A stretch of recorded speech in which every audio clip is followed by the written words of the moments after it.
He's a talentless boy who transfers to a school of elites and ends up living with 3 genius sisters while trying to fulfill his mother's final wish.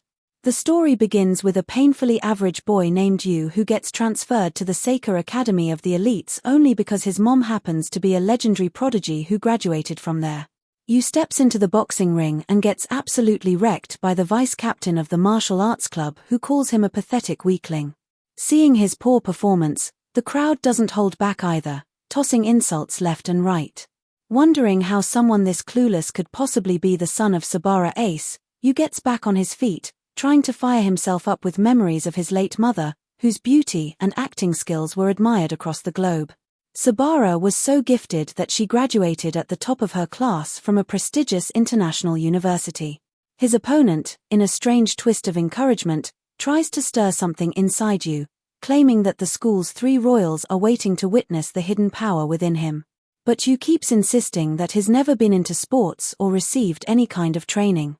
Yet, everyone continues to dump their expectations on him. Frustrated, he yells out the obvious truth that he's not his mother and charges straight at the trainer in what looks like a dramatic burst of untapped power. The crowd braces themselves, expecting something huge, only for Yū to land a couple of soft pokes that don't even make the trainer flinch. The trainer dude gets angry and slams our guy straight into the ground, making it painfully clear once again that Yū is nothing more than a disappointment. Everyone who had placed their hopes on him gets smacked in the face with coal. Hard reality, but this isn't anything new for Yū. He's been carrying this weight since the moment he showed up in the world. Yū then smirks and throws a jab at the trainer, tossing out some half-cooked line about how the more average someone is, the more they obsess over talent like it's some holy grail. For a second, the trainer catches this strange spark in Yu's eyes, a familiar intensity that mirrors the gaze of a top-tier actress. He realizes that Yū probably failed to walk away with Saika's skills, but there's no denying he ended up with her looks. Still, the trainer shakes it off as Yū turns to walk away. Right then, his sidekick comes rushing over, reminding him that the royals are watching this rookie like hawks. That little reminder finally pushes him off the deep end. And now he decides he's just going to beat the talent into him, lifting his arm to deliver one last brutal move meant to whip Yū into shape. But just before the punch can land, an orange-haired fighter storms in from out of nowhere and sends the trainer flying, calling him a complete disgrace to martial arts for picking a fight with amateurs. Everyone in the dojo calls her captain. Right then, a blue-haired and a green-haired lady strut in like they're crashing a concert, demanding to know how the actress's son did on the test. The blue-haired one is Kazuki, famous enough that her show tickets vanish before they even hit the shelves. The green-haired one is Miwa, the youngest title holder in shogi, because apparently some people peak before puberty. As for the orange-haired fighter who jumped in earlier, it turns out she's Nico from the athlete program, a martial arts champ with a flawless record and an ego to match. The crowd loses its screaming because these 3 drama queens are none other than the school's so-called 3 royals. Kazuki steps forward and demands to know how well Saika's son did in the test, hoping they could squeeze a 4th royal out of him, but the trainer dude shoots that down by calling the boy a mediocre noob whose talent probably registers in the negative. The 3 hotshot ladies tell our boy flat out that there's no use for someone like him at their school. Yū pulls out a shiny paper and tells them he couldn't care less because he has already made up his mind to join the general education program.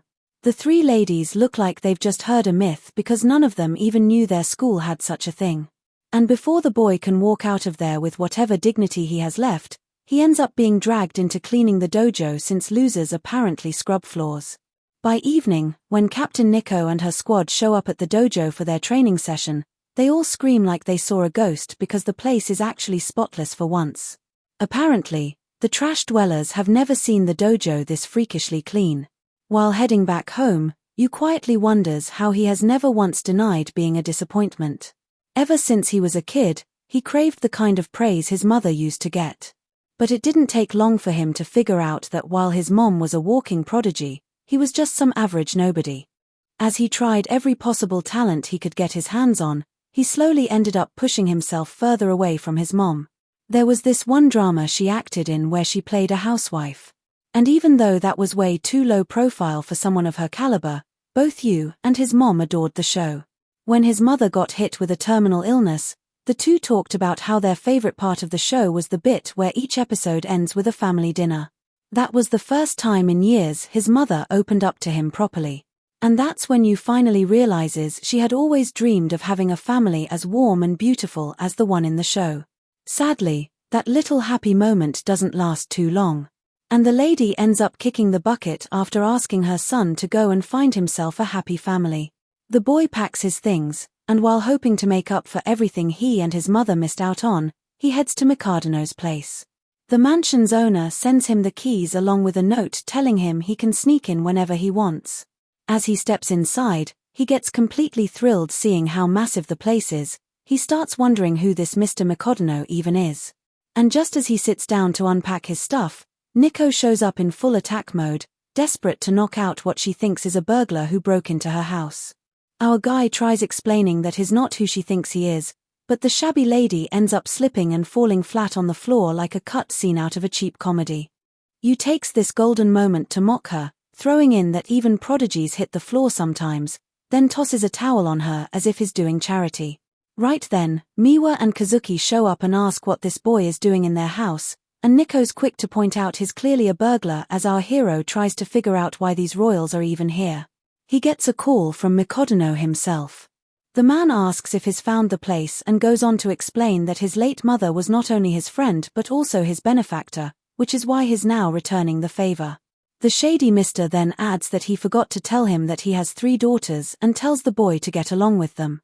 Yū turns toward the sisters, remembering his mother's dying wish, and starts thinking that now he actually has to become a family with the 3 Mikadono girls. To him, this whole situation feels nothing short of a dream. Living with 3 gifted cuties sounds like a blessing from the heavens. The girls, however, don't look too thrilled about the arrangement, but since their dad's the one calling the shots, they have no choice but to play along. Still, the boy manages to pull himself together and properly introduces himself again, hoping to get to know them better. Right then, the boy realizes something terrifying. The entire mansion looks like a pig pen dressed up as a house covered in mess everywhere. Apparently, Kazuki was in charge of the dishes, but she made some half-baked excuse about not having time. In truth, she did try, but ended up breaking every single dish and gave up in frustration. Meanwhile, Miwa and Nico were supposed to handle the laundry and cleaning, but judging by how they look and move, they seem like the kind of disasters that need cleaning themselves. After getting roasted right where it hurts, the ladies quickly switch gears and start dragging our boy by bringing up how he barely managed a miserable 45 on the aptitude test. Though Yū doesn't let that slide and mocks them by correcting it to 42 while the 3 of them keep bickering and throwing around useless complaints. They glance around and slowly notice that everything is suddenly shining like a 5-star hotel lobby. Turns out while they were busy running their mouths, the boy had already turned into some sort of cleaning wizard.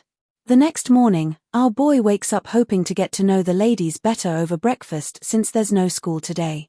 He plans to rest up a little, but that idea dies quickly thanks to non-stop earthquakes, shaking the whole place, which turns out to be Nico casually splitting tiles with her bare fists in her personal dojo. After witnessing that madness, he heads over to check on the others. Mi was busy playing shogi and arguing with an AI while Kazuki looks like she's running a drug lab, tossing random stuff into a blender, and making a suspicious milkshake that might either poison someone or kill them outright. When he asks what she's doing, Kazuki mocks him and says it's just their version of a morning routine, the same way people like him need to brush their teeth and do other basic stuff.